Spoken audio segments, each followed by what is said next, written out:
Kamala Harris's journey to the top is nothing short of remarkable. From her early days as a prosecutor to becoming the first female vice president, Harris has always been a figure of ambition, controversy, and influence. Now, with the political landscape shifting, she's poised to make history once again. But who is Kamala Harris behind the podium? What's her lifestyle really like in 2024? And what does her journey say about her future as a potential president? Let's dive in. Rising through the ranks. It's easy to see Kamala Harris as a polished politician, but her roots are far from glamorous. Born in Oakland, California in 1964, Harris was raised by two immigrant parents, her mother, Shamala Gopalan Harris, an Indian-born cancer researcher, and her Jamaican-born father, Donald Harris, an economist. Growing up in a biracial household, Harris was deeply influenced by her mother's activism and strong values.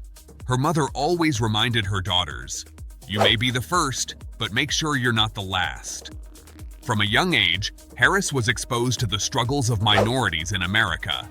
Her mother, who primarily raised Kamala and her sister Maya after a divorce, ensured they were well-versed in their heritage, blending her Indian roots with Black culture.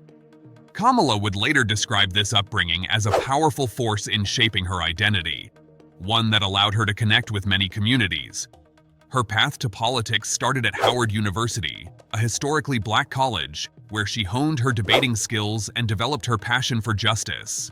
Harris began her legal career at the Alameda County District Attorney's Office and quickly rose through the ranks, becoming San Francisco's district attorney in 2003. In 2010, she broke barriers as the first Black and South Asian woman elected as California's Attorney General, where she took on big banks during the foreclosure crisis and tackled criminal justice reform, a legacy that continues to shape her image. Net worth, salaries, and investments. Fast forward to 2024, and Kamala Harris has amassed a significant net worth, estimated at around $8 million. But how did she get here? Harris's financial journey is a mix of strategic career moves, lucrative book deals, and a well-planned partnership with her husband, Doug Emhoff. While serving as San Francisco's district attorney, Harris earned $140,000 a year, a salary that increased to over $200,000 by the time she became California's Attorney General in 2010. Although her Attorney General role came with a slight pay cut to $159,000 annually, it set the stage for her political rise. When Harris became a U.S. Senator in 2017, her income rose again to $174,000 per year, and she received a $300,000 advance for her memoir, The Truths We Hold. The book offered a deeper look into her life, her values, and her vision for America, a narrative that resonated with many. By 2020, Harris's net worth was estimated at $6 million, bolstered by her husband's earnings and investments. Doug Emhoff, a successful attorney who became a partner in charge at Venable LLP's Los Angeles office, brought in over $1 million annually before leaving private practice to join Georgetown University's law school faculty. Emhoff's strategic investments in companies like Home Depot, Comcast, and American Express further increased the couple's wealth. They own a multi-million-dollar home in California, purchased by Emhoff in 2012 for just over $1 million. By 2024, the property's value had soared to an estimated $4.4 million. Marriage and family life. Behind every political figure is a personal life that shapes who they are. For Kamala Harris, her relationship with Doug Emhoff has been a cornerstone of her journey.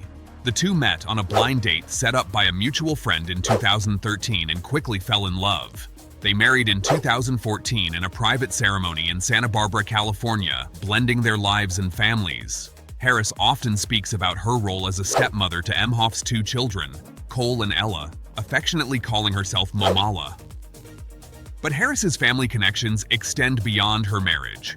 Her sister, Maya Harris, is a lawyer and MSNBC political analyst, and her brother-in-law, Tony West, serves as Uber's general counsel. This tight-knit network of successful professionals adds another layer to Harris's influential persona. The road ahead.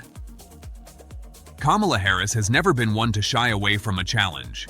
In 2020, she initially struggled to gain traction in the Democratic primary with a campaign that lasted less than a year.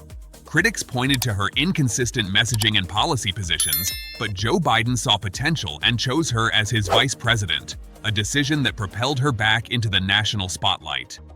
Since then, Harris has set records, including casting the most tie-breaking votes of any vice president in Senate history. She's been at the forefront of major legislative wins like the Inflation Reduction Act and the American Rescue Plan, which provided critical relief during the COVID-19 pandemic. However, her handling of complex issues, such as immigration, has drawn criticism from both sides of the aisle.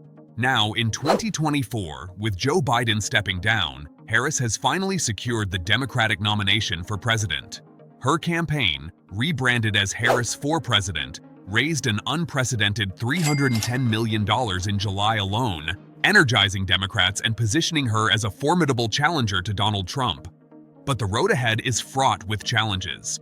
Harris's opponents frequently attack her record, calling her out for what they perceive as lackluster performance on issues like border security and economic recovery. Even some within her own party question whether she's progressive enough, a critique that's followed her since her days as a prosecutor. The Kamala is a cop narrative still lingers among some voters. A president in waiting? As we look ahead, Harris's potential to become the first female president of the United States feels more real than ever. But it's not just about breaking barriers. It's about connecting with everyday Americans who are watching closely. Will Harris be able to convince the nation that she's the leader they need in these tumultuous times? Can she bridge the gap between her diverse background and the varied experiences of the American people? As she continues her campaign, she'll need to navigate the fine line between her progressive ideals and the practical realities of governance. One thing is clear: Kamala Harris is not done making history, and her journey is far from over.